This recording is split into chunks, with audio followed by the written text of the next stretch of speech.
va maintenant être rendu à fabriquer les ailerons de notre fusée. On a besoin de 4 ailerons pour installer sur chacune des faces du tube de notre fusée, si on veut. Et pour faire ces ailerons-là, en fait, on va travailler avec du coroplast.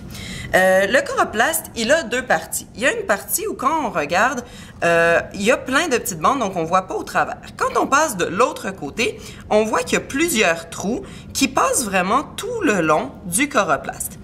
En faisant les ailerons, il va vraiment falloir s'assurer de travailler sur ce côté-là. Là où on voit les trous, c'est vraiment ce qui va nous servir de longueur. On va vraiment travailler dans le même sens que les tubes à l'intérieur de notre coroplast. Et ça, c'est vraiment, vraiment très important pour faire les ailerons. Vous allez tous recevoir un carré de la bonne dimension. Il est environ 10 cm par 10 cm. On n'a pas besoin de le remesurer. On travaille vraiment avec le carré qu'on a devant soi. La première chose qu'on va faire avec ce carré-là, ça va être de le couper en deux. Quand on le coupe en deux, on va aller mesurer pour le découper vraiment à la moitié. Donc, on sait qu'il fait environ 10 cm. Mais comme c'est possible qu'il dépasse un peu, là, ici, c'est pas le cas, il est vraiment d'exactement 10 cm. Je peux me placer à 5 cm pour trouver mon centre. Mais s'il avait été un petit peu plus grand, ben, on fait avec la grandeur qu'on a, puis on trouve vraiment le centre de notre carré de coroplast. Là, je suis en train de marquer mon centre à 5 cm.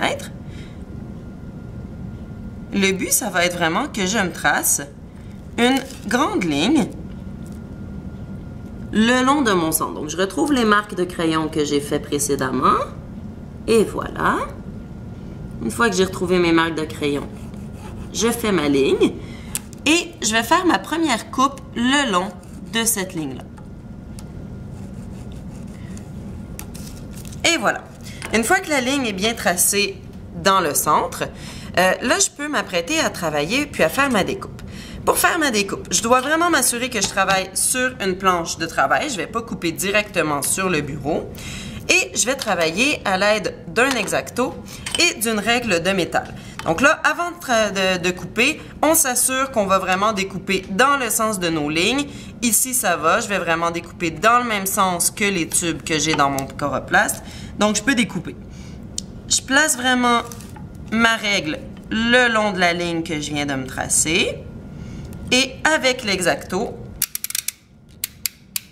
je vais venir découper. C'est pas nécessaire d'appuyer très fort pour essayer de couper le coroplast d'un coup.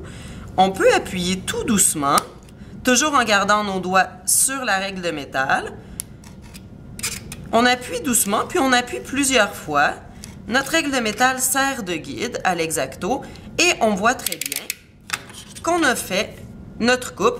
Donc là, on a notre première coupe qui est faite et qui est faite dans le bon sens.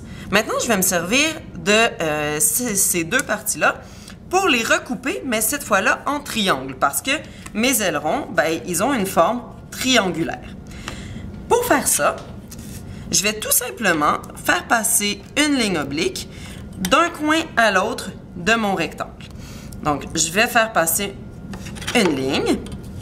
Cette fois-ci, j'ai rien besoin de mesurer, simplement de m'assurer que je trace une ligne très droite. Donc là, je vois que ma ligne passe d'un coin à l'autre, c'est parfait. Je replace ma règle le long de la ligne que je viens de tracer. Et exactement comme on l'a fait tout à l'heure, on recommence avec l'X-Acto à couper. Pas besoin d'appuyer très fort, en passant plusieurs fois, en utilisant la règle de métal pour guider notre mouvement, on va finir par détacher les morceaux de coroplast les uns des autres. Et voilà. Donc là, j'ai deux de mes ailerons qui sont faits. Et quand on les a faits dans le bon sens, en utilisant le bon côté du coroplast, si on prend l'aileron sur sa longueur et qu'on regarde au travers, on va voir au travers. Et ça, c'est parfait. Ça va aider l'aérodynamisme de notre fusée parce que l'air, quand la fusée va décoller, l'air va pouvoir passer au travers de ces trous-là. Si on avait fait nos ailerons dans l'autre sens, l'air n'aurait pas pu passer au travers. Donc, c'est pour ça que c'est important, dès la première ligne et dès la première coupe, de couper le coroplast dans le bon sens. Donc là, j'ai 2 ailerons de fait. Je fais simplement refaire la même chose avec l'autre morceau de coroplaste qu'il me reste. Donc, je trace une ligne d'un coin à l'autre, une ligne oblique. Je m'assure avant de découper que ma ligne passe vraiment d'un coin à l'autre et que ma règle n'était pas croche au moment de tracer ma ligne. Là, ma ligne, elle était bien droite. Je replace ma règle correctement le long de ma ligne. Et sans appuyer très fort, en suivant ma règle, je peux revenir de cette façon-là, couper mes 2 derniers ailerons. Donc, la clé, c'est vraiment pas d'essayer de faire la découpe d'un coup, mais bien de repasser plusieurs fois pour couper tout doucement, le plus proprement possible, les ailerons. Et voilà, on a nos 4 ailerons qui sont découpés.